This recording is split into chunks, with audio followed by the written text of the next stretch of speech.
चलो आज हम लोग बात करते हैं अलाउद्दीन खिलजी के बारे में। पहले हम लोग जलालुद्दीन खिलजी के बारे में बात कर चुके थे, अब हम लोग आगे अलाउद्दीन खिलजी के बारे में बात करेंगे, ठीक है। तो देखो, अलाउद्दीन खिलजी जो है उस कैसे मतलब बनता है उसके बारे में बात करते हैं। एक बार पढ़ लेते पता चल जाएगा। तो जलालुद्दीन की हत्या के पश्चात क्या होता है ना कि जैसे कि जलालुद्दीन को मार देता है, ठीक है। जलालुद्दीन की हत्या के पश्चात क्या होता है, अलाउद्दीन को तुरंत गद्दी प्राप्त नहीं होती है, ऐसा बोला जाता है। और एक बार थोड़ा सा ऊपर बचा होता है भाई, हम सोच रहे हैं कि इसमें ऊपर से कैसे लेट हो, ठीक है। तो अलाउद्दीन खिलजी जो है जलालुद्दीन के पहले उसका थोड़ा बारे में बता देते हैं, ब्रीफ इंट्रो। जो जलालुद्दीन खिलजी जो का ये भतीजा रहता है, ठीक है। और उसके उसके पिता की मृत्यु के बाद जलालुद्दीन ने उसका ही पालन पोषण किया था, मतलब अपने भतीजे को पाल रहा था। उसका मम्मी उसका पापा मर चुका था, ठीक है। और उसको अपनी बेटी भी दी उसने, है ना। दामाद भी बनाया, बहुत हरामी था साला, इतना उस पर एहसान के फिर भी उसने उसको मार दिया। जब जलालुद्दीन खिलजी सुल्तान बना तब वह इलाहाबाद जिले में कड़ा मानिकपुर का जागीर अलाउद्दीन को उसने दे दिया। भाई अपना दामाद होने के नाते और भतीजा होने के नाते भी उसने क्या किया कि कड़ा मानिकपुर का जो इलाहाबाद में स्थित था ना, उसमें उसने उसको क्या दे दिया, कड़ा मानिकपुर में उसको जागीर दे दिया अलाउद्दीन को। देखो उसके लिए कितना अच्छा कर रहा है, फिर भी देखना बड़ा हरामी है ये, इसको मार देगा।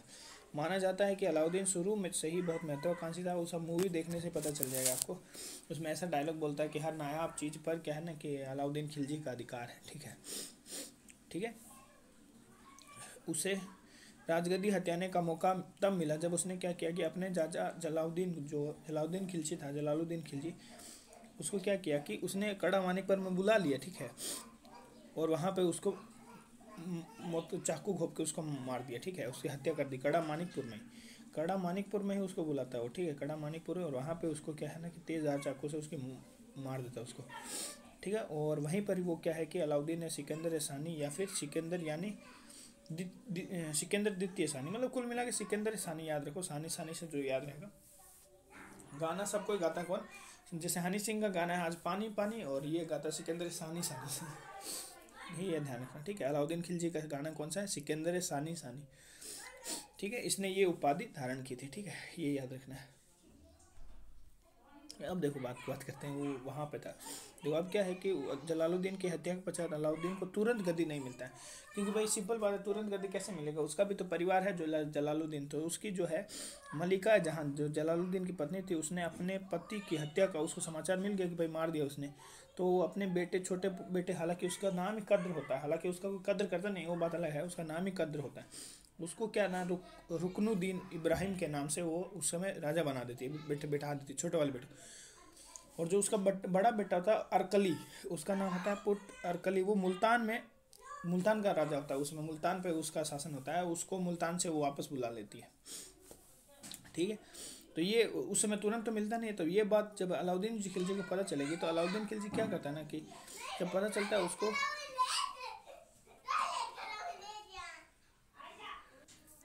जब अलाउद्दीन खिलजी को इस बात का पता चलता है ना तो वो क्या करता है ना कि वहाँ से ही कूच करता है। और वो बीच में मार्ग में लोगों को सोना व चांदी बांटता है, ठीक है।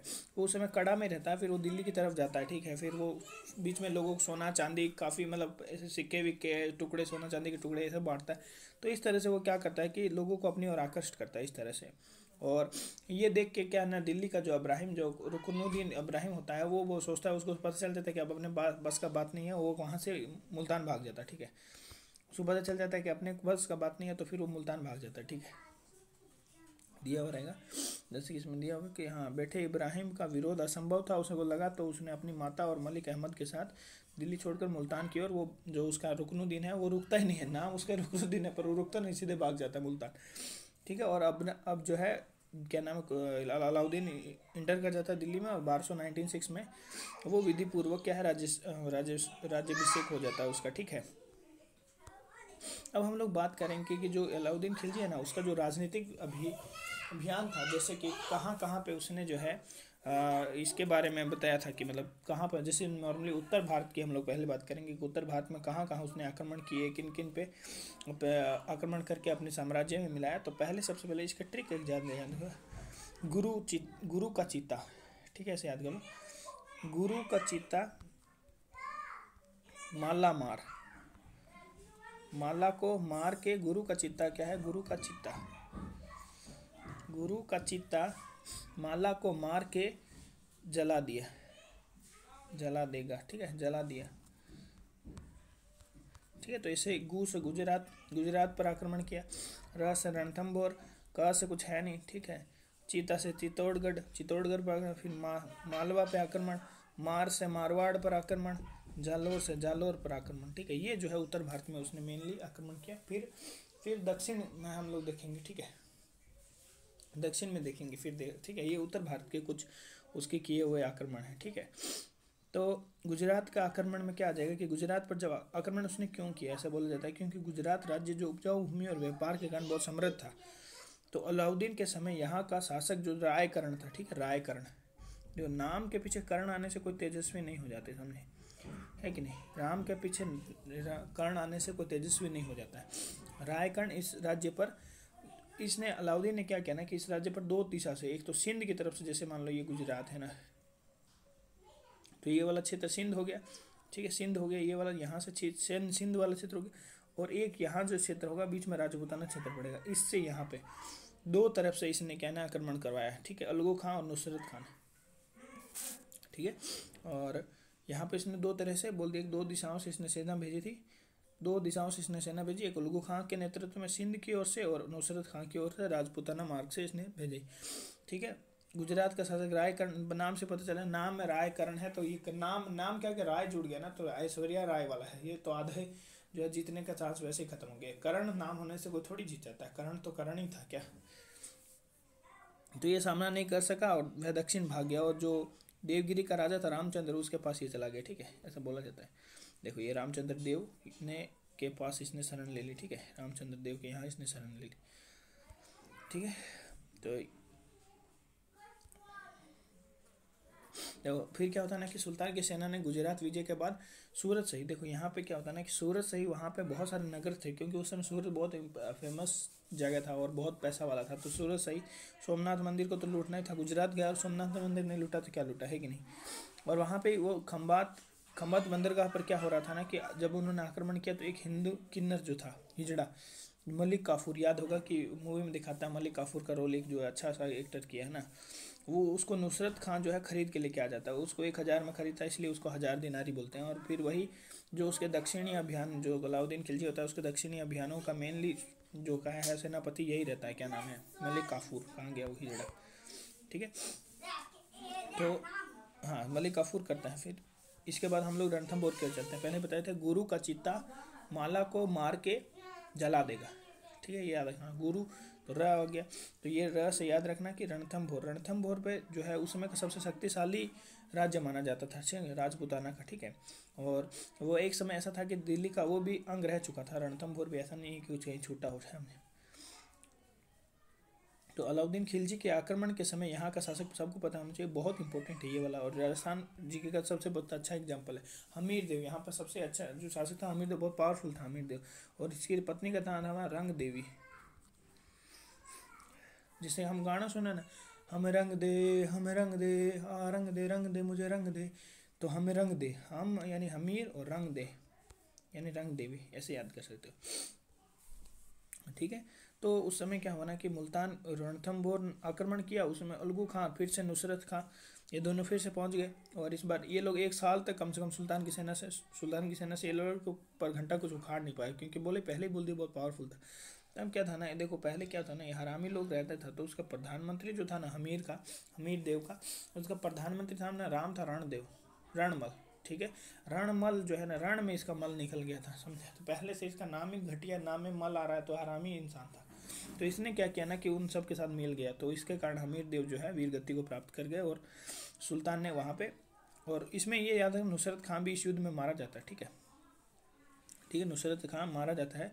और हमीर रासो जो है उसमें ये लिखा हुआ है कि हमीर की रानी जो रंग देवी है, उसने जो है बहुत महिलाओं के, काफ़ी महिलाओं के साथ वहाँ पे जौहर किया है, ठीक है, जौहर मतलब आग में कूद कर अपनी जान दे देना, ठीक है, ठीक है।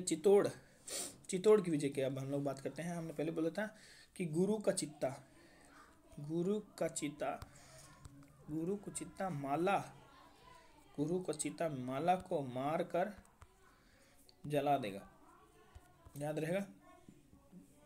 तो गु से गुजरात हो गया, रणथंभौर हो गया, चित्ता से चित्तौड़ हो जाएगा, माला से मालवा हो जाएगा, मार से मारवाड़ हो जाएगा, जा से जालौर हो जाएगा। ठीक है, यहाँ पे अलाउद्दीन खिलजी के प्रमुख जो अभियान है चलाए गए। चित्तौड़ रणथंभौर में 303 में उसने निपटा दिया। ठीक है, उसके पश्चात 303 में जो है चित्तौड़गढ़ आक्रमण करना चाहिए। सबको पता है ना इस सब के बारे में। इस समय जो है पद्मनी वाला कहानी है और इसका पद्मावत मोहम्मद जायसी से संबंधित है। ठीक है, और इस समय जो है ना ये एक खास बात है कि इस अभियान में अमीर खुसरो अलाउद्दीन के साथ था। ठीक है, और राणा रतन सिंह उसका पति था, पद्मावती का है ना, वो देना नहीं चाह रहा तो कोई भी नहीं देगा, वो इसलिए बात है। ठीक है, इसमें एक याद रखो कि इसमें एक बकचोदी क्या होता है ना कि जो है एक दौरान क्या होता है कि मंगोल रहता है, उसका नाम तारगी बेग रहता है। ठीक है, वो क्या होता है ना उस समय, ये तो सिंपल बात है कि ये तो यहाँ चित्तौड़गढ़ में आया हुआ रानी को लेने हुए, तो वो दिल्ली सल्तनत पे उस समय क्या है कि सुल्तान बन के बैठना चाहता है। ठीक है, वो परंतु अलाउद्दीन बोलता देखो इसको लेके आऊँगा, मेरा मन है ना, तो वो घेराबंदी उसका नहीं तोड़ता। वो ये नहीं सोचता है कि कोई नहीं राजा बन गया तो बनने दो उसको। लास्ट में क्या होता है ना, इससे बोला जाता है 7 माह बाद उसने आत्मसमर्पण कर दिया राणा रतन सिंह ने, और चित्तौड़ विजय के बाद वहाँ का शासक उसने अपने बेटे खिजर को बना दिया, खिजर खां, तो इसीलिए चित्तौड़गढ़ का नाम बदल के उसने खिजराबाद रख दिया। ठीक है, ऐसा बोला जाता है। ठीक है, तो ऐसा बोल सकता है कि कौन सा राजा था जिसने अलाउद्दीन को मतलब कौन सा राजा जिसने चित्तौड़गढ़ का नाम बदल के खिजराबाद रख दिया। क्यों? क्योंकि खिजर खां उसके बेटे का नाम था अलाउद्दीन खिलजी। ठीक है, खिल ठीक है, ऐसे मिलता जुलता है ना। देखो यहीं 1303 में एक खास बात होती है कि काकतीय राजा जो होता है ना उस समय, वो अलाउद्दीन खिलजी की जो है सेना वो वारंगल में परास्त कर देते हैं। ये ध्यान रखना फिर से, इसीलिए फिर से क्या ना कि वे वारंगल में फिर से एक बार भेजेगा अपनी सेना को बदला लेने के लिए। तुमने हमको हराया ना, तो अब झेलो हमको, है कि नहीं। ठीक है, फिर हम लोग मालवा के विजय की बात करते हैं। ठीक है, मालवा का विजय। ठीक है, उस समय जो है देखो चित्तौड़ की विजय के बाद राजपूतों की रियासत ने अलाउद्दीन की अधीनता स्वीकार करना प्रारंभ कर दिया। अब बहुत सारे लोग जो है स्वीकार कर चुके थे कि अलाउद्दीन मालवा हाँ काफ़ी अच्छा खासा राजा है। उसमें मालवा का एक राजा था, उसको ये लगता था कि वो बहुत लकी है, तो उसका लक पे नाम है, मैं लक देव। बोलता कि मैं जो है बहुत लक, मेरे पास लक है।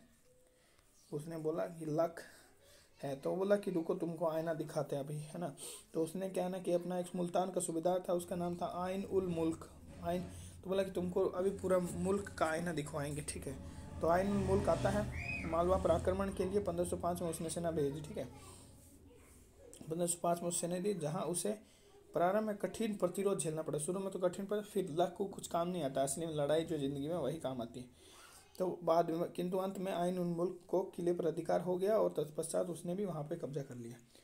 ठीक है, और बहुत जगह पे फिर कब्जा हो गया, मतलब अब उसका कहानी इतना ही है, बस इसमें याद रखो। बस याद रखना है तो ज़्यादा ज़्यादा महलक देव जो है उस वहाँ पे उसका राज था, पाठ था, ये याद रखो। मारवाड़ की विजय। देखो अब सुल्तान ने मारवाड़ को जीतने का प्रयास किया 1308 में। थोड़ा सा ये क्रम वाइज याद रखना थोड़ा सा, इससे क्या होगा ना कि हो सकता है कि पहले कब दिया बाद में कब दिया, ये ध्यान रखना। मारवाड़ के उस समय राजा जो था ना उसे शीतल देव था। ठीक है, उससे कड़ा संघर्ष हुआ, पर पता ही है। पर देखो यहाँ पे क्या है ना, एक आदमी जो है उसका दूसरे का नाम है जो कमालुद्दीन गुर्ग को वहाँ का मारवाड़ का फिर शासक नियत है। कमाल कर दिया, मतलब उसने क्या है ना शीतल को ठंडा कर दिया, नाम ही शीतल देव तो ठंडे हो गए। ठीक है, शीतल देव ठंडे हो गए, तो ठंडे हो गए, तो ये कमाल किसने किया, तो भाई ये कुर्ग कमालुद्दीन ने किया है, तो फिर कमालुद्दीन को वहाँ का राजा बना दिया। फिर लास्ट में आता है जालोर का विजय। जालोर विजय जो है वो वहाँ के देव जो कान्हड़ देव थे, कान्हड़ देव। ठीक है, जालोर का जो शासक था कान्हड़ देव, उसको भी पराजित कर दिया। इसके बाद क्या है, राजस्थान की विजय को पूर्ण कर दिया अलाउद्दीन खिलजी। जालोर जीतने के बाद जो है अलाउद्दीन का राजस्थान पर जो कब्जा था वो पूर्ण हो गया। ठीक है, अब दक्षिण भारत की विजय पर हम लोग बात करेंगे। पहले हम बात किए थे किस पर, है ना, उसमें क्या नाम है उत्तर भारत में। अब दक्षिण भारत में कहाँ कहाँ पे देखो। ठीक है, मेनली देखो ऐसा कहा जाता है कि उत्तर भारत के विपरीत जहाँ अप्रत्यक्ष शासन था उसका, क्योंकि प्रत्येक साम्राज्य के विस्तार से साम्राज्य का स्थायित्व प्रभावित होता है ना। क्योंकि बोल रहा है कि प्रत्येक साम्राज्य के विस्तार से क्या होता है ना कि साम्राज्य का स्थायित्व जो है वो प्रभावित होता है।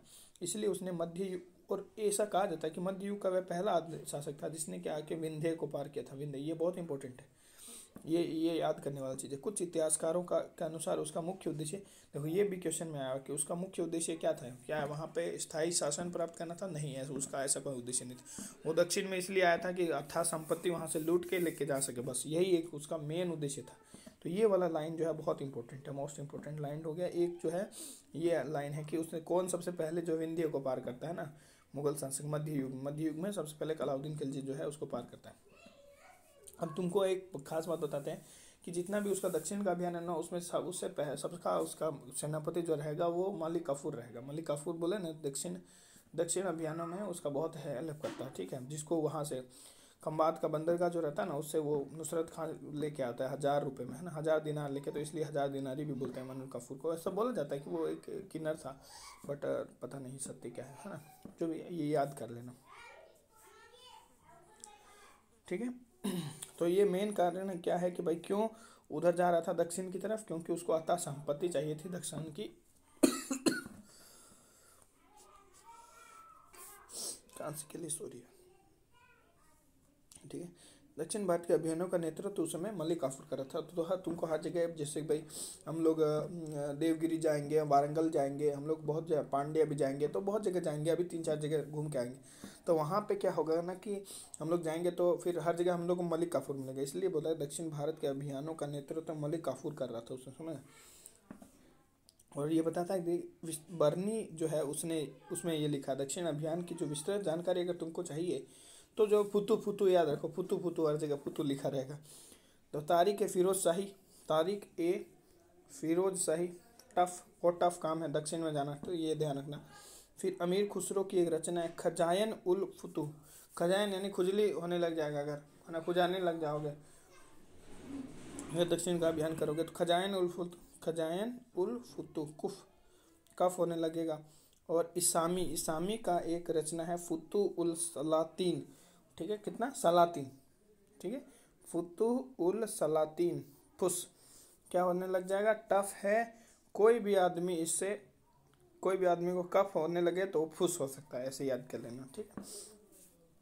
टफ से याद रखना तारिक फिरोज शाही, कफ से याद रखना खजायन उल फुतू, और फर्स्ट से याद रखना, फर्स्ट से क्या हो जाएगा फुतू उल सलातीन। ये जो है ये अलग अलग आदमियों का लिखा हुआ है, इसमें ध्यान है। अमीर खुसरो वाला इंपॉर्टेंट ज़्यादा हो सकता है, अमीर खुसरो में खा जरूर रहेगा, खजायन खुजा रहेगा, अमीर खुसरो खुजाते रहते थे याद, ठीक है, ठीक है। देवगिरी का आक्रमण, अब हम लोग बात करते हैं देवगिरी का आक्रमण। देखो देवगिरी का आक्रमण याद होगा, देवगिरी का उस समय राजा कौन था सबको पता होना चाहिए।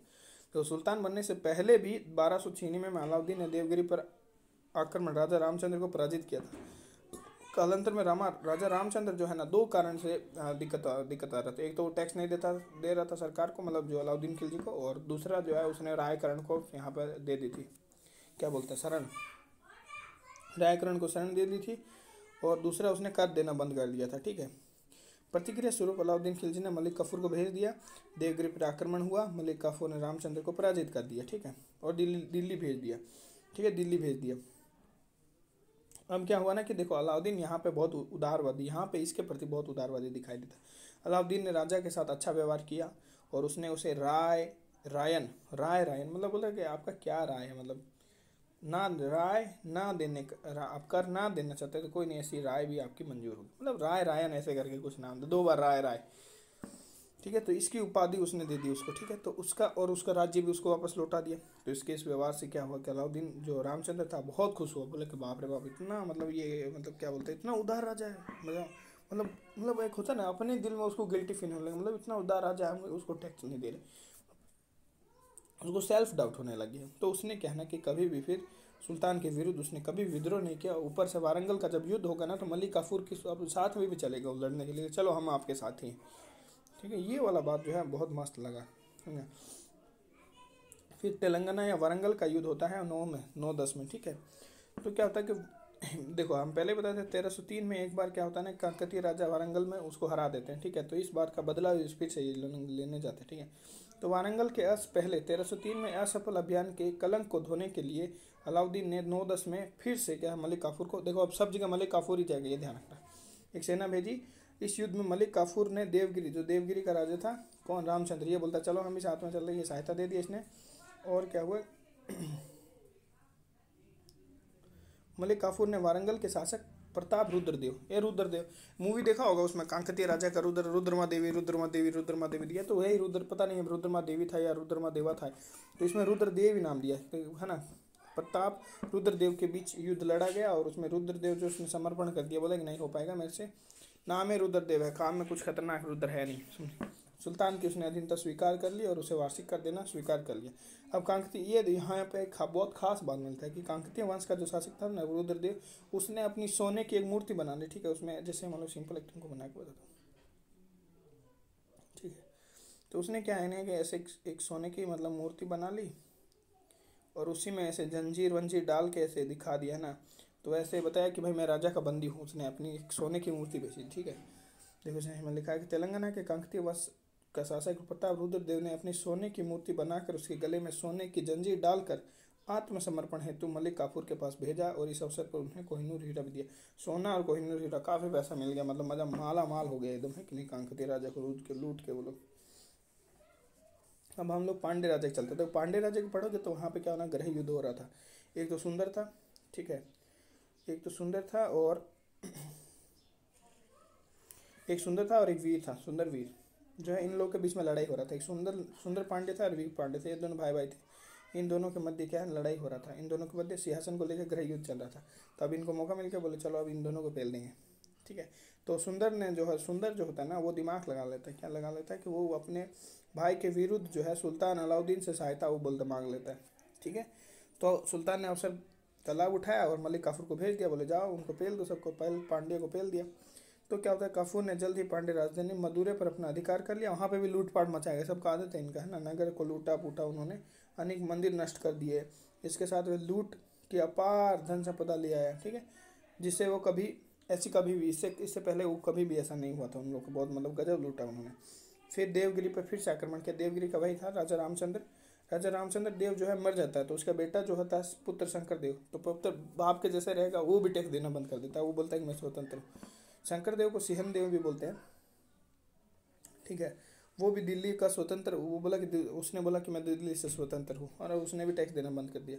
फिर से 13 में फिर से मलिक काफूर, ठीक है, उसने पुनः देवगिरी पर आक्रमण किया। इसमें शंकर देव को मार दिया, क्योंकि ये बोला कि तुम्हारे बाप को छोड़ दिए थे, इतना समझाया तुमको समझ में नहीं आया ये बात को, तो शंकर देव का काम खत्म कर दिया। शंकर देव को मार दिया जाता है यहाँ पे, और मार दिया गया, और काफूर ने विभिन्न नगरों को वहाँ पे लूटा। तो ये कुल मिला के सारा कहानी जो है उत्तर भारत में खिलजी के सुधार जो है हम लोग बाद में पढ़ेंगे। ठीक है, ये नेक्स्ट, क्योंकि ये वैसे भी बहुत वीडियो बड़ा हो गया।